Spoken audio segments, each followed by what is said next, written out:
വേനലാണ്, ഒപ്പം വേനൽ മഴയും. ഈ മഴയിലെ ആശ്വാസം തേടി കേരളത്തിലെ കാടുകളിലേക്ക് അതിർത്തി കടന്ന് വന്യമൃഗങ്ങൾ വരികയാണ്. വയനാട്ടിലെ വനമേഖലയിലാണ് കർണാടകത്തിലെ നാഗർഹോള ദേശീയോദ്യാനത്തിൽ നിന്നുള്ള കാട്ടാനകൾ എത്തുന്നത്.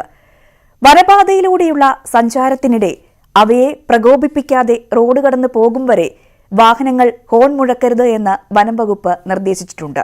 ആദ്യം ഈ ദൃശ്യങ്ങളിലേക്കാണ്.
ഒരിക്കലും പറ്റാത്ത ഒരു കുളത്തിന്റെ വിശേഷങ്ങളാണ് ഇനി. കടുത്ത വേനലിൽ കിണറുകളും കുളങ്ങളും വറ്റി വരളുമ്പോഴും ഉറവ് പറ്റാതെ ജലസമൃദ്ധമാണ് ഈ കുളം. കാസർഗോഡുള്ള പാറമ്മൽ തീർത്ഥക്കുളമാണ് നിത്യജലസമൃദ്ധി കൊണ്ട് വിസ്മയമാകുന്നത്.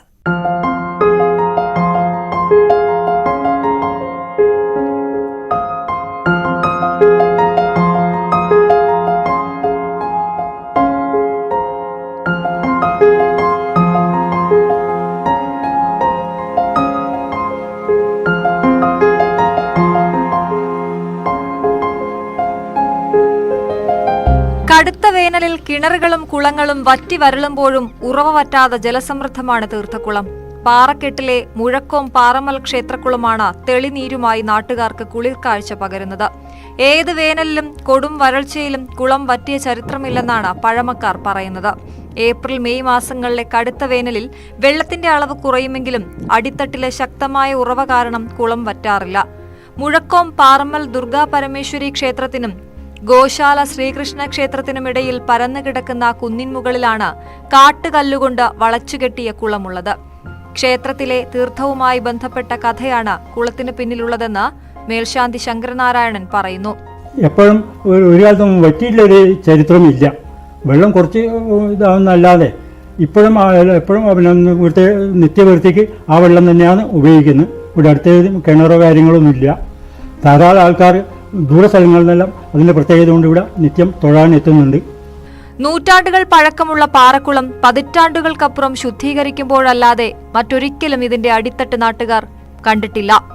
അമ്പലങ്ങളിലെ പൂജാതി കർമ്മങ്ങൾക്കല്ലാതെ മറ്റൊന്നിനും ജലം ഉപയോഗിക്കുന്നില്ല. തീർത്ഥക്കുളമായതിനാൽ നിരവധി ഭക്തർ അവധി ദിവസങ്ങളിലും വിശേഷാവസരങ്ങളിലും കുളം കാണാനെത്താറുണ്ട്. വേനൽ കടുത്തതോടെ ഇപ്പോൾ പക്ഷികളും മൃഗങ്ങളും ദാഹമകറ്റാൻ കുളത്തിലെത്തുന്നു. ക്ഷേത്രക്കുളങ്ങളെല്ലാം ചെത്തിമിനുക്കിയ കല്ലുകൾ കൊണ്ട് ആധുനിക മുഖം നൽകുമ്പോഴും പഴമയുടെ പൈതൃകം കാക്കുകയാണ് നാട്ടുകാർ. ന്യൂസ് 18 കാസർഗോഡ്. കൊട്ടാരക്കര കുളക്കട ഇപ്പോൾ സൂര്യകാന്തി ഭംഗിയിലാണ്. കുളക്കട ധരണി ഫാമിൽ മനം കുളിർപ്പിക്കുന്ന കാഴ്ചകളുമായാണ് സൂര്യകാന്തി പൂവിട്ടത്. ഇനി ആ കാഴ്ച കാണാം.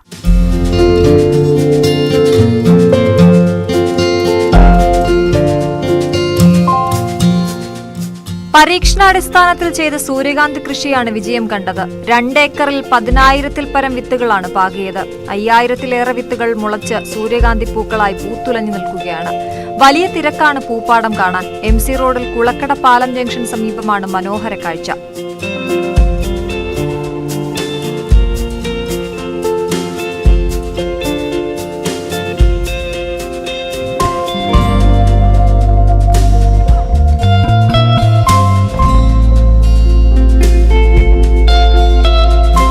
ധാരാളം ആൾക്കാർ ഇത് നമ്മുടെ ഈ സൂര്യകാന്തി പാടം കാണാനായിട്ട് വരുന്നുണ്ട്.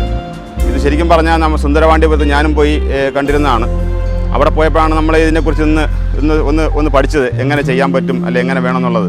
അപ്പോൾ നമ്മുടെ നാട്ടിലും ഇതൊന്ന് ചെയ്യണം എന്നുള്ളൊരു വലിയ ആഗ്രഹം ഉണ്ടായിരുന്നു. അത് ഞങ്ങൾ രണ്ടുപേരുടെ എന്തായാലും ഇവിടെ അത് ചെയ്തു വിജയിപ്പിച്ചിട്ടുണ്ട്. മനു, അനിൽകുമാർ എന്നിവർ ചേർന്നാണ് കൃഷി നടത്തുന്നത്. തണ്ണിമത്തൻ, ചീര, പപ്പായ എന്നിവയും കൃഷി ചെയ്തു വരുന്നുണ്ട്. സൂര്യകാന്തി പാടം കാണാൻ വരുന്നവർക്ക് വിഷരഹിത പച്ചക്കറി വാങ്ങാനുള്ള വിപണന കേന്ദ്രവും ഒരുക്കിയിട്ടുണ്ട്.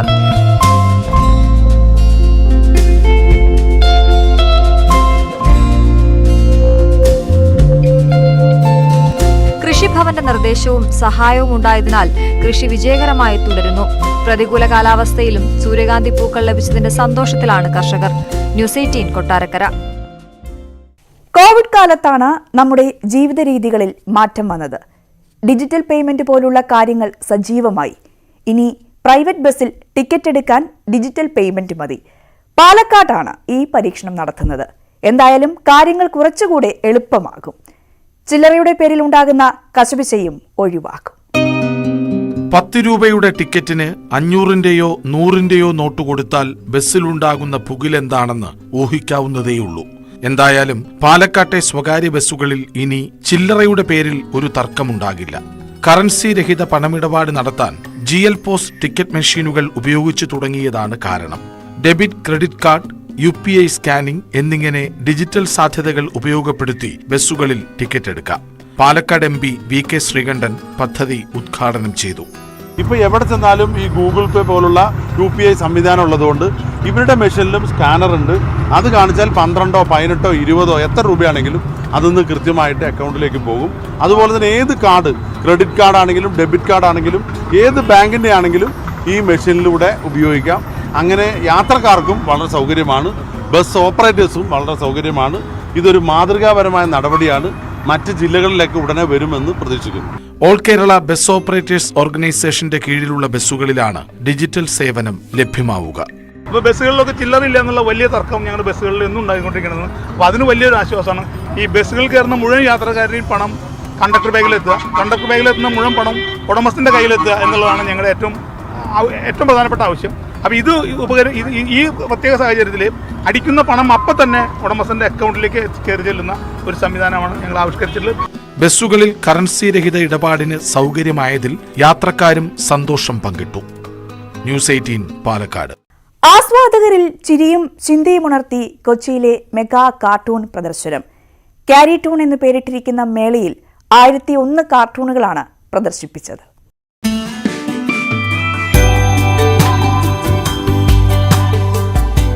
ലോകത്തിന്റെ നീറുന്ന പ്രശ്നങ്ങളായ യുദ്ധക്കെടുതിയും പട്ടിണിയും മാത്രമല്ല, നോട്ട് നിരോധനവും കേരളത്തിന്റെ സ്വന്തം അരിക്കൊമ്പനും AI ക്യാമറയും ലളിതമായ വരകളിലൂടെ കോറിയിട്ടിരിക്കുന്നത് കാണുമ്പോൾ ആസ്വാദകന്റെ ചുണ്ടിൽ പുഞ്ചിരി വിടരും.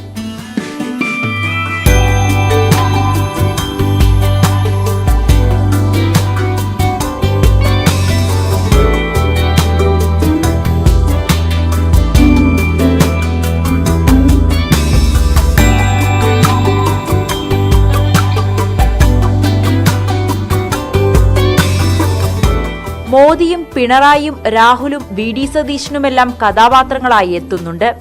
മാസ്റ്റേഴ്സ് കാർട്ടൂണുകൾ, ദേശീയ കാർട്ടൂണുകൾ, ഇന്റർനാഷണൽ കാർട്ടൂണുകൾ എന്നിവ പ്രത്യേക വിഭാഗങ്ങളായാണ് ഒരുക്കിയിരിക്കുന്നത്. കേരളത്തിലെ മാസ്റ്റർ കാർട്ടൂണിസ്റ്റുകൾ, അതായത് പ്രായമായ മരിച്ചുപോയവരും അബു എബ്രഹാം, OV വിജയൻ തുടങ്ങിയ മരിച്ചുപോയവരും ജീവിച്ചിരിക്കുന്നവരായ മാസ്റ്റർ കാർട്ടൂണിസ്റ്റുകളുടെ 75 കാർട്ടൂണുകൾ അതിൽ ഉൾക്കൊള്ളിച്ചിട്ടുണ്ട്. പിന്നീട് അങ്ങോട്ട് നോർത്ത് ഇന്ത്യൻ കാർട്ടൂണിസ്റ്റുകൾ, മലയാളി കാർട്ടൂണിസ്റ്റുകളുടെയുമായ ബാക്കി കാർട്ടൂണുകൾ, അങ്ങനെ 1001 കാർട്ടൂണുകളാണ് ഉൾക്കൊള്ളിച്ചിരിക്കുന്നത്. കേരള കാർട്ടൂൺ അക്കാദമിയുടെ ആഭിമുഖ്യത്തിൽ സംഘടിപ്പിക്കുന്ന മേള നാളെ സമാപിക്കും. ഇത്രയും വിപുലമായ ഒരു കാർട്ടൂൺ പ്രദർശനം കേരളത്തിൽ ആദ്യമായാണ് സംഘടിപ്പിക്കുന്നത്. പ്രദർശനത്തിന്റെ ക്യൂറേറ്റർ രതീഷ് രവിയും അന്താരാഷ്ട്ര കാർട്ടൂണുകളുടെ ക്യൂറേറ്റർ TVG മേനോനുമാണ്. കണ്ടിട്ടുണ്ട് എന്ന അനിമേഷൻ ചിത്രത്തിന്റെ പിന്നാമ്പുറ കാഴ്ചകളും സംവാദവും നടന്നു. ഭൂതങ്ങളെയും പ്രേതങ്ങളെയും കുറിച്ചൊക്കെ ഇങ്ങനെ കണ്ട രീതിയിൽ ഓരോരോ അനുഭവ കഥകൾ പോലെ പറയായിരുന്നു. അപ്പോൾ അത് സുരേഷ് റെക്കോർഡ് ചെയ്തിട്ട് അത് ഫിലിംസ് ആക്കാൻ ഒരു പ്ലാൻ ഉണ്ടായിരുന്നു. അപ്പോൾ ഇതിനെ അടിസ്ഥാനമാക്കിയിട്ട് ചെയ്തൊരു 11 മിനിറ്റ് ആനിമേറ്റഡ് ഫിലിമാണ് കണ്ടിട്ടുണ്ട്. അപ്പോൾ അതിൻ്റെ ഒരു പ്രസൻറ്റേഷനും ബിഹൈൻഡ് ദ സീൻസും ഒക്കെ ആയിരുന്നു ഇവിടെ കാർട്ടൂൺസിൽ കാണിച്ചത്. ന്യൂസ് 18 കൊച്ചി. വെബ്സൈറ്റിലെ സുരക്ഷാ വീഴ്ച ചൂണ്ടിക്കാട്ടിയതിന് വിദ്യാർത്ഥിക്ക് ലഭിച്ചത് 1-2 രൂപയല്ല, 25 ലക്ഷം രൂപയാണ് പ്രതിഫലമായി ലഭിച്ചത്. മണ്ണാർക്കാട് സ്വദേശിയായ ഗോകുൽ സുധാകരാണ് ഈ അപൂർവ നേട്ടത്തിന് ഉടമയായത്. ഈ അടുത്ത കാലത്ത് ലഭിച്ച ഏറ്റവും കൂടിയ പ്രതിഫല തുക കൂടിയാണ് ഇത്.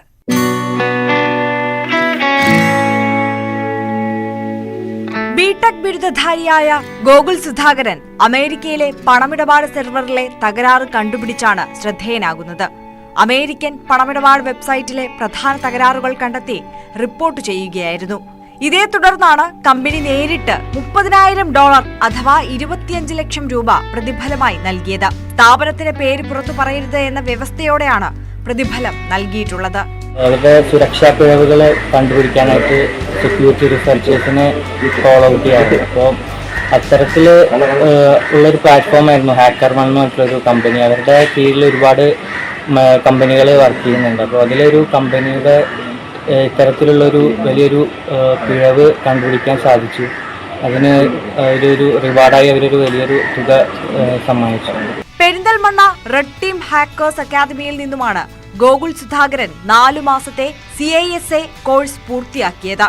ഗോകുൽ ബഗ് ബൗണ്ടി എന്ന പ്രോഗ്രാം വഴി സ്റ്റാർബക്സ്, സൊറാറെ തുടങ്ങിയ വിദേശ സൈറ്റുകളുടെയും സർക്കാർ വെബ്സൈറ്റ് അടക്കം 20-ലേറെ വെബ്സൈറ്റുകളുടെ സുരക്ഷാ വീഴ്ച ഇതിനകം കണ്ടെത്തിയിട്ടുണ്ട്. ബിടെക് പൂർത്തീകരിച്ച ഗോകുൽ ഇപ്പോൾ ജോലിക്കായുള്ള ശ്രമത്തിലാണ്. കൂടുതൽ പരിശ്രമത്തിലൂടെ ഇനിയും ഇത്തരം സുരക്ഷാ വീഴ്ചകൾ കണ്ടെത്താനുള്ള തയ്യാറെടുപ്പിലാണ് ഗോകുൽ. ന്യൂസ് 18 മലപ്പുറം.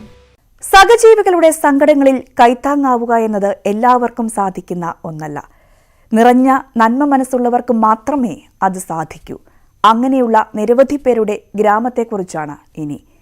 മഴയിൽ തകർന്ന വീടിനു പകരം പുതിയൊരു വീട് വെച്ച് നൽകാനുള്ള ഒരുക്കത്തിലാണ് പത്തടി ഗ്രാമത്തിലെ മനുഷ്യസ്നേഹികളുടെ കൂട്ടായ്മ. കഴിഞ്ഞ ആഴ്ചയിലുണ്ടായ ശക്തമായ മഴയിലും കാറ്റിലും മരം വീണാണ് പത്തടി കാഞ്ഞുവയൽ സ്വദേശിനി ജാസ്മിയുടെ വീട് പൂർണ്ണമായും തകർന്നത്. ആകെയുള്ള 4 സെന്റ് വസ്തുവിലെ പഴക്കം ചെന്ന വീട്ടിലാണ് ജാസ്മിയും ഇവരുടെ മാതാവും മകളും +2 പഠിക്കുന്ന മകനും അടങ്ങുന്ന കുടുംബം കഴിഞ്ഞിരുന്നത്. ഭർത്താവ് കുടുംബത്തെ ഉപേക്ഷിച്ച് പോയതിനെ തുടർന്ന് വീട്ടുജോലിക്ക് പോയാണ് ജാസ്മിൻ കുടുംബം പുലർത്തിയിരുന്നത്.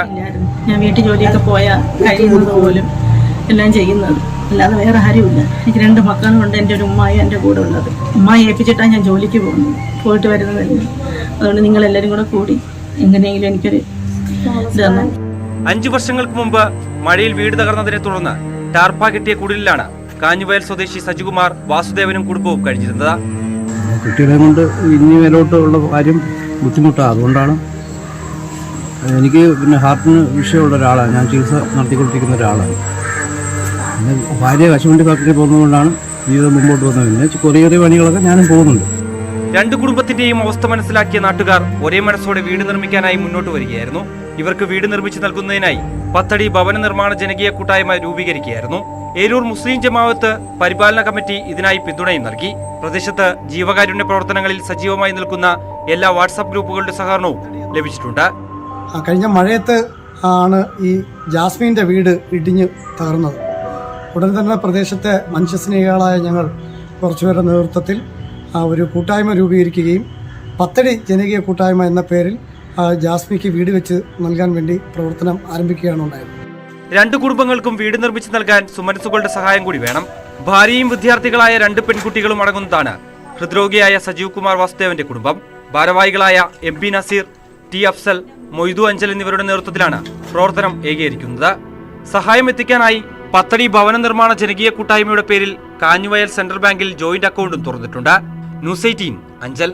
കലാപ്രവർത്തകർക്ക് വളർച്ചയുടെ പടവുകൾ ചവിട്ടാൻ എപ്പോഴും വേദികൾ വേണം. ഇടുക്കി ഹൈറേഞ്ചിൽ അങ്ങനെയൊരു വേദിയുണ്ട്. അണക്കരയിലെ യുവജന കൂട്ടായ്മയാണ് സംഗീത ആൽബങ്ങളും ഷോർട്ട് ഫിലിമും നിർമ്മിച്ച് യുവകലാപ്രതിഭകളെ ഉയരങ്ങളിലേക്ക് നയിക്കുന്നത്.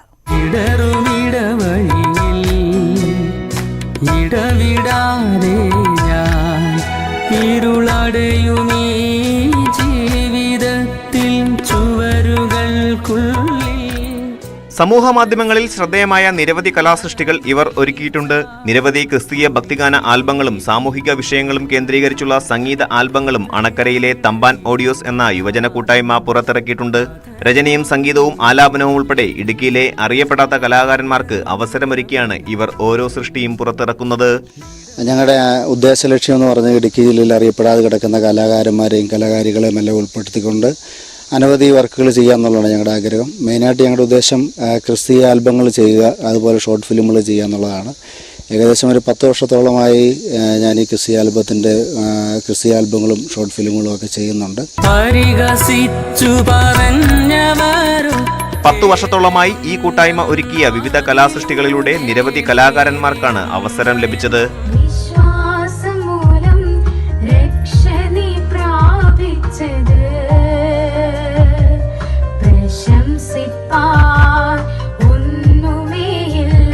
സമൂഹ മാധ്യമങ്ങളിലൂടെയാണ് ഓരോ കലാസൃഷ്ടിയും തമ്പാൻ ഓഡിയോസ് പുറത്തിറക്കുന്നത്. അണക്കരയിലെ ചെറിയ വീടിനുള്ളിലാണ് റെക്കോർഡിംഗ് സ്റ്റുഡിയോയും അനുബന്ധ സൗകര്യങ്ങളും ഒരുക്കിയിരിക്കുന്നത്. ന്യൂസ് 18 കുമളി. വയനാട് വൈത്തിരിയിലുള്ള മുഹമ്മദ് ഷാഫിയുടെ ഗ്രാമഫോൺ മ്യൂസിയം ഒരു വിസ്മയമാണ്. കാലഘട്ടത്തെ അടയാളപ്പെടുത്തുന്ന പതിറ്റാണ്ടുകൾ പഴക്കമുള്ള സംഗീത ഉപകരണങ്ങളുടെ അനുപമ ശേഖരമാണ് കലായി സ്വദേശിയായ മുഹമ്മദ് ഷാഫി ഒരുക്കിയിരിക്കുന്നത്.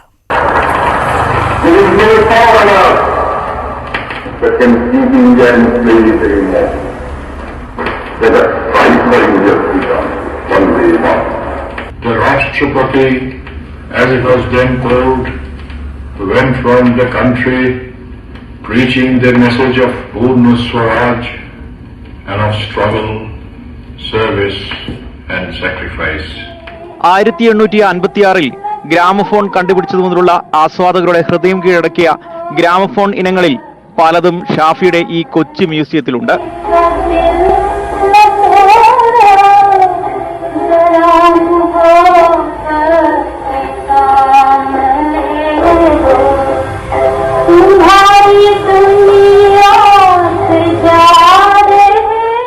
സിംഫൺ, കോഡർ, ബോക്സ്, സൂട്ട്കേസ്, മിക്കി, ജിപ്സി ഇങ്ങനെ നീളുന്നതാണ് മ്യൂസിയത്തിലെ ഗ്രാമഫോൺ ഇനങ്ങളുടെ നിര.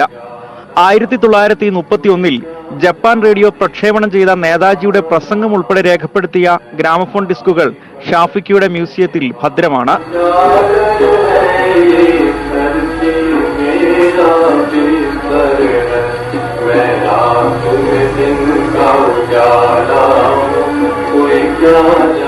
ഒരു 10-25 വർഷമായിട്ടുള്ള എൻ്റെ കയ്യിലുണ്ടായിരുന്ന ഗ്രാമഫോണുകളും ഗ്രാമഫോൺ റെക്കോർഡ്സ്, പിന്നെ റെക്കോർഡ് പ്ലെയർ, വാൾവ് റേഡിയോസ്, ഇങ്ങനെയുള്ള പല ഈ നമ്മുടെ സിംഫണി 170 വർഷം പഴക്കമുള്ള സിംഫണി മ്യൂസിക് ബോക്സ്, ഇതെല്ലാം കൂടി ചേർത്തിട്ടാണ് ഞാൻ ഏകദേശം ഒരു 4 വർഷം മുമ്പാണ് നമ്മുടെ വയനാട് വൈത്തിരിയിൽ തളിപ്പുഴയിൽ, അതായത് വൈത്തിരിൻ്റെയും തളിപ്പുഴൻ്റെ ഇടയിൽ ഒരു ഗ്രാമഫോൺ മ്യൂസിയം തുടങ്ങിയത്. അത് പണ്ട്, അതായത് കറണ്ടൊന്നും ഇല്ലാത്ത കാലത്ത് ഗ്രാമഫോണിലൂടെ എങ്ങനെയായിരുന്നു പാട്ട് പാടി കേട്ടിരുന്നത് എന്നുള്ളതിനെ പറ്റിയൊക്കെ പഠിക്കാനുള്ള എല്ലാ സൗകര്യങ്ങളും ഇവിടെ ഉണ്ട്.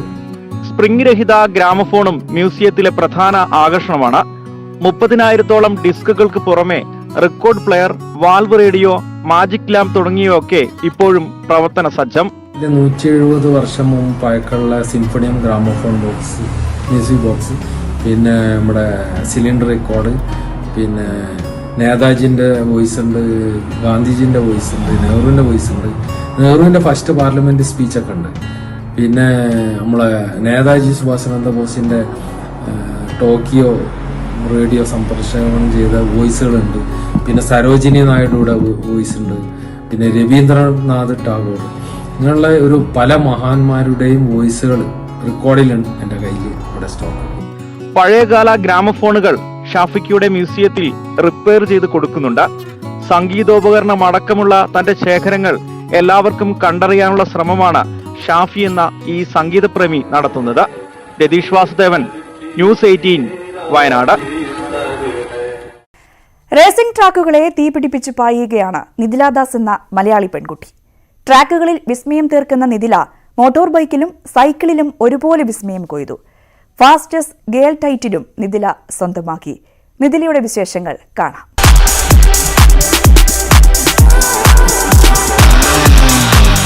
ബംഗളൂരുവിലെയും ചെന്നൈയിലെയും ട്രാക്കുകളിൽ അത്ഭുതം തീർത്ത 13-കാരി. വേഗതയെ പ്രണയിച്ച നിതില ദാസ്. നിതിലെ പരിചയപ്പെടാം.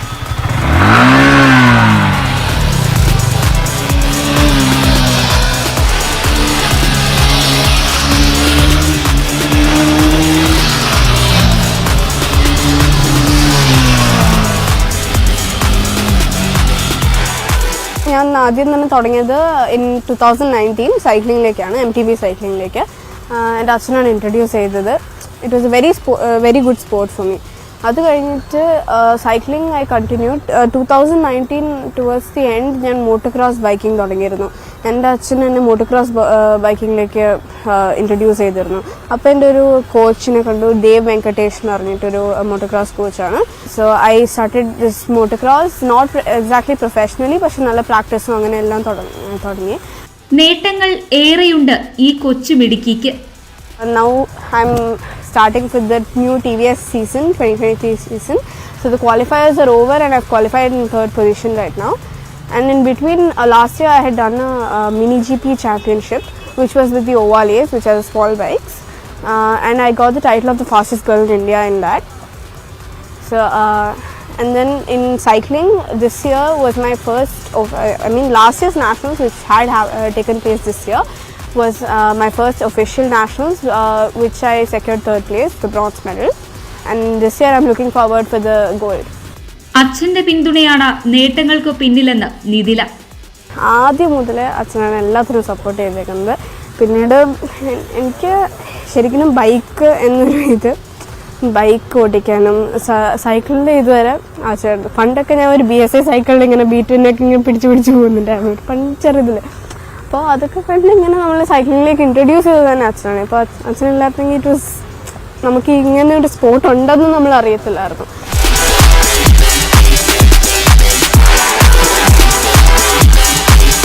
ഫസ്റ്റ് ഓഫ് ഓൾ ടാലൻ്റ് ആണ്. അപ്പോൾ ഞാൻ ഫസ്റ്റ് നോക്കിയത് അവൾക്ക് ടാലൻ്റ് ഉണ്ടോ എന്നുള്ളൊരു പാട്ടായിരുന്നു. And she has got the talent. അപ്പോൾ സപ്പോർട്ട് ചെയ്യുക എന്നുള്ളതായിരുന്നു മേജർ ആയിട്ട് ഞാൻ ഫോക്കസ് ചെയ്തത്. And I supported both of them, even hers brother also. അപ്പോൾ രണ്ടുപേരും ഇപ്പോൾ ട്രാക്കിൽ ഒരുമിച്ചാണ് പ്രാക്ടീസ് എല്ലാം. Feel pretty good. ഇത് തന്നെയാണ്. പിന്നെ ഒത്തിരി സപ്പോർട്ടുണ്ട് എനിക്ക്. എൻ്റെ ഫ്രണ്ട് സർക്കിളാണേലും ഫാമിലി ആണേലും നല്ല രീതിയിൽ സപ്പോർട്ട് ചെയ്യുന്നുണ്ട്. So which is required.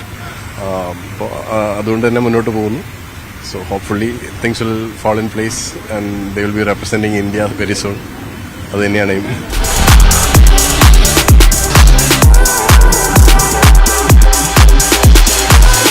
13ാം വയസ്സിൽ ട്രാക്കുകൾ കീഴടക്കുന്ന വേഗത്തിന്റെ കൂട്ടുകാരിക്ക് രാജ്യത്തിന്റെ അഭിമാനമായി മാറാൻ കഴിയട്ടെ എന്ന് ആശംസിക്കുകയാണ്. ഹരികൃഷ്ണനൊപ്പം ഐശ്വര്യാനിൽ, ന്യൂസ് 18 തിരുവനന്തപുരം. നാട്ടിൻപുറം തുടങ്ങിയത് വേനൽമഴയുടെ കുളിര് തേടി അതിർത്തി കടന്നുവരുന്ന കാട്ടാനകളുടെ ദൃശ്യങ്ങളിൽ നിന്നാണ്. ഈ ലക്കം പൂർണ്ണമാകുന്നതും കുറച്ച് ആനക്കാഴ്ചകളോടെയാണ്. മലപ്പുറം കരുവാരക്കുണ്ട് തുവൂർ വെള്ളോട്ടുപാറയെ ഭീതിയിലാക്കി കൂട്ടം തെറ്റിയ കാട്ടാനകളെത്തി. 2 കാട്ടാനകളാണ് വെള്ളോട്ടുപാറയിലെയും തുവൂർ ഹൈസ്കൂൾ പടിയിലെയും കൃഷിയിടത്തിലെത്തിയത്. ആ കാഴ്ചകളോടെ നാട്ടിൻപുറത്തിന്റെ ഈ ലക്കം ഇവിടെ അവസാനിക്കുകയാണ്. കൂടുതൽ കാഴ്ചകളും വിശേഷങ്ങളുമായി അടുത്തയാഴ്ച വീണ്ടും കാണാം. നമസ്കാരം.